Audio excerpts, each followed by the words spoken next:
Hello everyone, welcome. This is the 7th speedrun, I think. But, yeah. I hope everyone's having a very nice day. Let's see, it's about 4 p.m. for me. Been up, for a bit. I actually woke up at a decent time today. But I did sleep a lot. Again, I don't know why I've been sleeping so much, but I have. Not much has changed, haven't been doing much lately, but it's totally okay. I can't speak for all creative people, but for me specifically, I need periods where I rest and I breathe out in between when I breathe in, which is working. That's how I can explain it. And by working, I mean, being creative, doing creative stuff, drawing, 3D modeling, animating, making music, and all of that stuff. I don't think many people can just be on all the time, 24/7. You can't just produce and produce and produce stuff. Kind of like how you can't exhale carbon dioxide 24/7, because at some point you're going to need more oxygen, okay? I don't know why I'm lecturing you, mysterious viewer, but I'm not trying to. And I'm not trying to, not defend myself, but you know what I mean. This is just my train of consciousness right now. But yeah, wanted to get out a quick little speedrun, keep the streak going. I went to Chipotle today, I got some yummy food. I never really eat out, so this was a special day. And it's very cold out, which is nice. I listened to the Disc Zero soundtrack. I've been listening to it again. It's very nice. I'm very proud of it, and I really like it. I noticed how heavy the soundtrack feels. There's a lot of beep and boops all over Disc 1, or Disc 0 I mean, sorry. And that's really cool.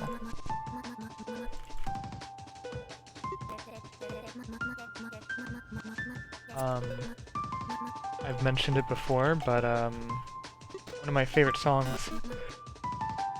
Oh my god, I sneezed. It's fucking up the whole speedrun because I sneezed. But one of my favorite songs I've ever made, and my favorite song I think in all of throwup Club, is the song that plays at the terminal, Terminality. It's a super... I hit the wrong one. It's a super good song, and I really like it. It just, it's just good, and it gets the feeling of the terminal perfectly, and it's the feeling of, browsing online, and it's a little eerie, it's mysterious, it really feels like a detective song, Because when I made Terminality, I didn't have all the information about what the terminal actually was. It was actually throwup or Liza, same person, who, explained to me what the song is gonna be like. So, when you open up the terminal and you learn about it and how it's connected to Providence and all this weird, it's kind of a weird computer thing, and then you open it and it hits you with this cool ass thing, and the song is all mysterious. I don't know. It's a very basic, simple song, but for me, looking at the map, reading through USBs while hearing this, it's a very immersive song to me personally. I don't think a lot of people would say this is the best song in Disc 0, but, or, in throwup Club or whatever, but that's okay, there's no objectiveness to it, it's all subjective, and to me, me as a soul, as a human, and me as a person, this is this song has a really special place in my life. I like it, I love it. I feel like a lot of people really like Yuffie's song, which is, I agree, Yuffie's song is really good, and it really surprised me when I made it. I was like, damn, I'm impressed with myself. It's the most high energy song in the game, so I think that's another reason why it's so beloved, and I agree. I love it, and I'm excited to make more high energy songs.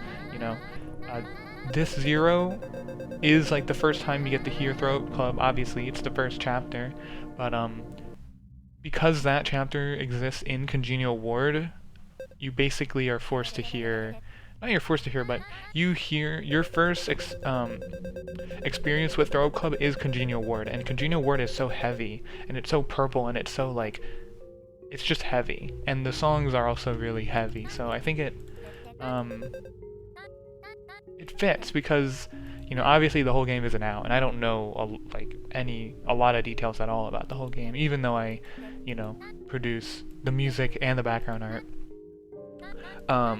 But the game feels heavy. Like this, like CW just feels like the best spot for the game to start, you know, because every other area kind of has its own, not like, how do I word this? It feels like every area does have a theme to it. You know, it has that extra spice. And CW does have that extra spice, but like, it's different. Natatoria, for example, is got that water spice. It's got, if you read the thing on the terminal, Natatoria is all pool rooms, and it's all, there's pools and stuff, and there's tiles everywhere. It's all blue, and all the people there are eccentric. So it's got a lot of interesting factors there. Same with Daughterfly Gardens, which is, I assume, to be very bright with stained glass and greenhouses and plants and religion, you know, and everyone there is schismatic. You know, people have different ideologies and beliefs and religions, and, you know, there's cults and stuff. These are all very, you know, colorful and unique places, and CW is very interesting and unique, but it's also the ward for everyone, you know? It is the ward for the working class, and it just feels the most throw-up club, you know? It's the most, you look at it and it's throw-up club. So I think it's very interesting that that's probably why it was picked for, you know, the first chapter, or like the first expectation, the first impression, that's what I'm trying to say. But it's just it's super nice, and I love it. I love CW so much. In the next chapter, you get to visit Grand Atrium, which is like crazy cool, and there's already a lot of work done on Grand Atrium that I've done, and we're going to go to Sturley Tower, and I'm only just starting Sturley Tower, so next time that I'm able to breathe out, or I guess breathe in, I forget which one's which. Anyway, what I'm trying to say is next time I work, it'll be Sturley Tower, and I'm excited for everyone to see it. And I'm excited to see what I produced, you know? But, yeah, that was the video. Not the fastest speedrun, but definitely an interesting one.